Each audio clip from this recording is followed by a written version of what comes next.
အားလုံးပဲမင်္ဂလာပါခင်ဗျာမြန်မာမီဒီစတိုရီမှကြိုဆိုပါရခင်ဗျာဆရာမောင်မင်းရေးသားထားတဲ့အညာနွေမင်းသမီးဆိုတဲ့ဝတ္ထုတိုလေးကိုဖတ်ပြမှာဖြစ်ပါတယ်ခင်ဗျာအညာနွေမင်းသမီးအညာသစ်ပင်တွေထဲမှာမကြီးတမာထနောင်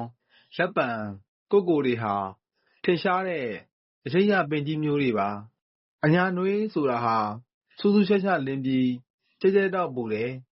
အညာနွေခီးတယ်တွေဟာအရိပ်နဲ့ခီးလမ်းမှာ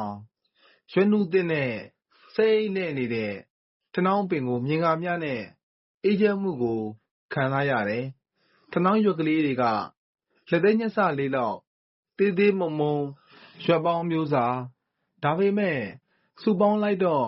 အရိပ်ကောင်းကောင်းရတယ်ထနောင်းရိပ်ကလေးများခိုလိုက်ရတော့တချိန်ချိန်ခံရတဲ့အပူဟာယူပြစ်တယ်လို့ရောကြသွားတာထနောင်းရွက်နှုစိမ်းဟာဘယ်စိမ်းနဲ့မှမတူဘူးတခါပင်ဒီခောက်ဝါဖြာထွက်နေတဲ့အကိုင်းအခက်လေးတွေကလည်းဖြောင်ဖြောင်တန်တန်မဟုတ်ပဲအကွေးအညွတ်အကွေးကောက်လေးတွေအသားအယောင်အဝင်းဝါတဲ့အငိမ့်မင်းသမီးကျော်လေးတကောက်ကွေးလက်ဖွားလံလက်ချောင်းလေးတွေကောပြီးမြဘဝချုံတနေတဲ့ပုံနဲ့စင်စင်သေးတော့ရွှဲနှုထိုးစားလူထနောင်းအလှကမျက်တောင်မခန့်ငေးကြည့်ရတဲ့အလှမျိုးဖြစ်နေတာလေရန်ကုန်မှကျောင်းတက်နေစဉ်ကာလနှွေကျောင်းပိတ်အိမ်ပြန်လာတဲ့အခါထနောင်းစိမ်းလှနဲ့လွဲလိုက်ရင်ရင်ထဲမှာဟာသွားသလိုခံစားရတယ်အညာတေတာတကြောထနောင်းပင်တွေပေါ်မှပေါ်ပါပဲကျွန်တော်အိမ်ရှိလမ်းကလည်းထနောင်းပင်နှမ်းမှာလွန်ခဲ့တဲ့နှစ်40လောက်1983ခုနှစ်ຫນွေကျောင်းပိတ်ရက်မှာတောင်ဆုံးကိုခင်မောင်ညွန်းပသိမ်ဆန်းမောင်နဲ့တထုံတန်းဝင်းအဆွေတငယ်ချင်း3ယောက်သားအညာမန္တလေးသားကျွန်တော်အိမ်လိုက်လေကြတယ်အဲ့ဒီကြမှာထနောင်းပင်ကိုသူတို့အသေးချာမြင်ဘူးကြတာဟာဟိုပင်ကြီးလှလိုက်တာဘာပင်လဲဟကျွန်တော်အိမ်ရှိကထနောင်းပင်ကြီးကိုမြင်လိုက်တော့ကြည်နူးအံ့ဩခံစားမှုမျက်နှာပေးနဲ့မေးလိုက်ကြတဲ့မေးခွန်းအညာရောက်တစ်ခေါက်ကြုံတငယ်ချင်းတွေကိုမဆိုထားနဲ့နှစ်တိုင်းမြင်ရတဲ့ကျွန်တော်တောင်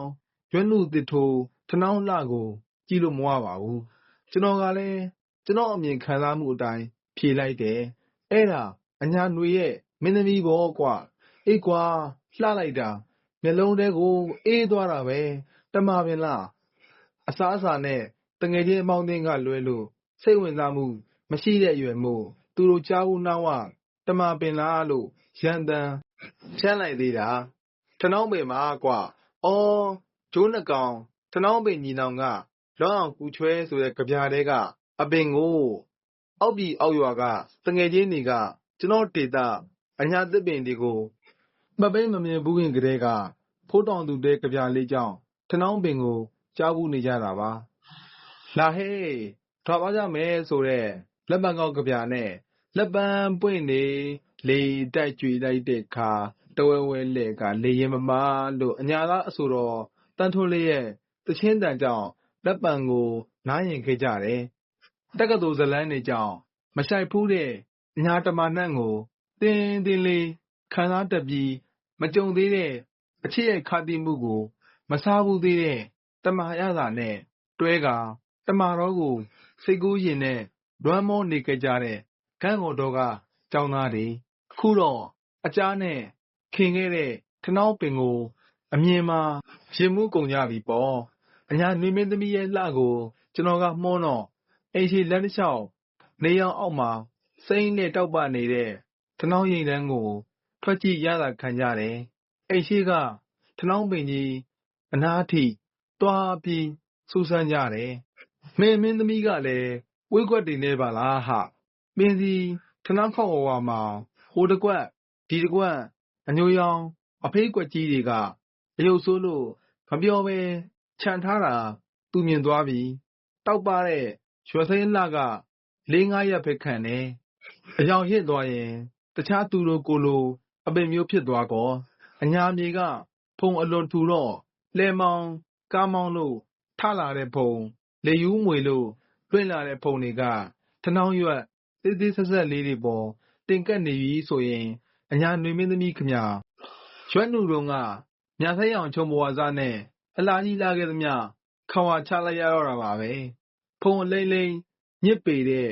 ခေါင်းမောင်းပွားပိုတီပက်တီပတ်ထားတဲ့အညာသားဖိုးကြီးပုံပေါက်နေပြန်ရောတင်ငယ်ဘူးတဲ့ကျင်ငွေ့စုံသူကြပြားတဲ့ကမောင်းပွားလဲခေါင်းမှာပိန်ညစ်ဗလက်ပွေရစ်လို့ဆိုတဲ့စားသားလေးကိုအမတ်ရမိတယ်အမတ်လေးစူးစူးသဟထနောင်းသူရတနာတငင်းချင်းစီကအတန်အယုတ်ဆိုးတယ်ပြောလို့စူးလဲရှိကြောင်းတနောင်းစုကဘာဖနက်ကိုဖောက်ဖနှောင်းကိုမိတ်ဆက်လိုက်တာနေမှာဖနက်ခံထားလို့တော်သေးထနောင်းခိုင်းမှာစူးပွားတယ်ခိုင်းချောက်ရင်စူးတဲ့ခိုင်းချောက်ကအပင်အောက်ကြွေကြနေရောဖနက်မပါပဲကလေးဘဝတုန်းကထနောင်းပင်အောက်ဝင်ရင်ခြေပြားထောက်ပြီးတိုက်ွက်နေဝင်ရတယ်နင်းမိစူးမိရင်စဖြင်းဖြင်းနဲ့2 ရက် 3 ရက်ဖနှောင်းကြွနင်းနေရတတ်တာကလေးဘဝတုန်းကတော့ထနောင်းစူးခံမိလို့အနာရင်းနေတဲ့နေရာလေးကိုလက်ညှိုးလေးနဲ့ကုတ်ရတဲ့ရတာကတိတ်ကောင်းတာပဲလွမ်းပေါ်ဝါကောင်တကြောင်ထနောင်းကြောင်ရဲ့စူးရစ်ပွင့်ခါမိုးမရွာရွာပါတော့လဲမိုးမဆဲတပေါင်းလာရွှဲနုထိုးအာယူပြီးဝါကောင်မှာထနောင်းပွင့်နေထနောင်းအပွင့်ကစိတ်ပတိစေးလောက်ဝဝလုံးလုံးအမွေးပွားလေးတွေအခိုင်လိုက်ရွှဲနုစိမ်းအလှကိုလွန်ပြီးမပြနိုင်တဲ့အလားခေါင်းမှာလဲမစင်ရဖျားမှာလဲမတင်ရ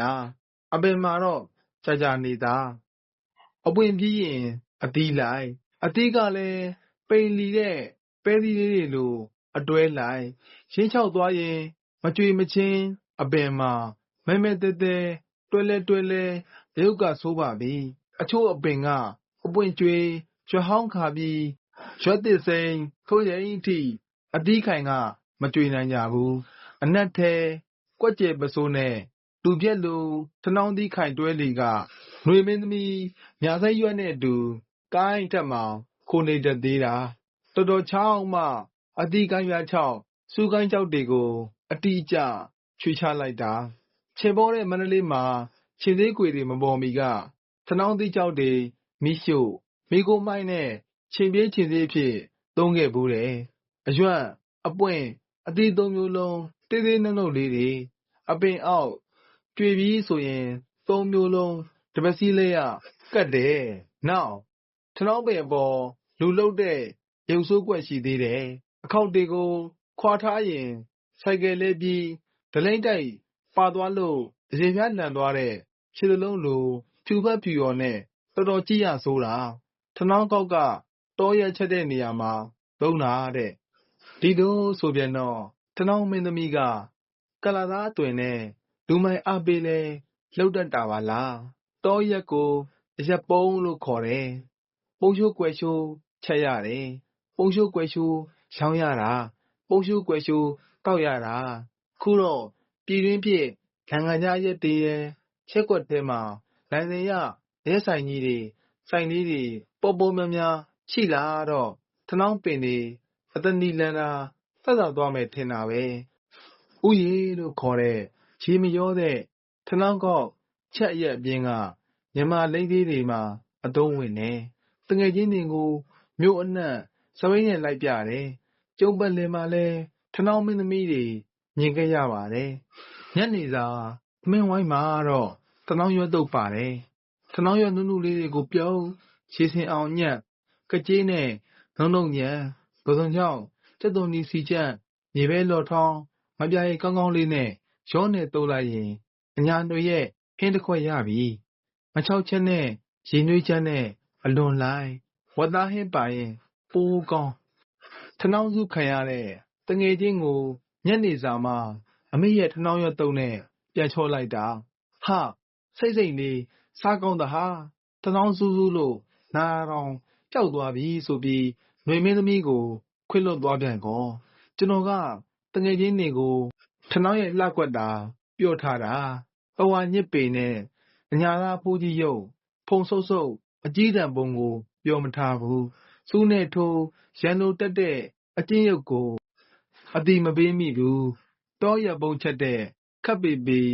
အညာကာလာသား ငနဲကောင်ဆိုတာကိုလည်းမဟာပဲစိုးကွက်တွေကိုမြုပ်ထားတာကျွန်တော်ကိုယ်တိုင်ကအညာသားမဟုတ်လားခုတော့မြို့ပေါ်အိမ်လေးနဲ့မလွတ်လို့ဖယ်လိုက်ရပေမဲ့အညာတခွင်အဝေးပြေးလမ်းမဝဲရမှာထနောင်းပင်နေရှင်သန်သေးပါအမရပူရစာနာမှုနိဘုရားဝင်းအနောက်တောင်တောင်ကထနောင်းပင်ကြီးရဲ့မင်းကွန်ခေါလောင်ဝင်းအရှိတောင်တောင်က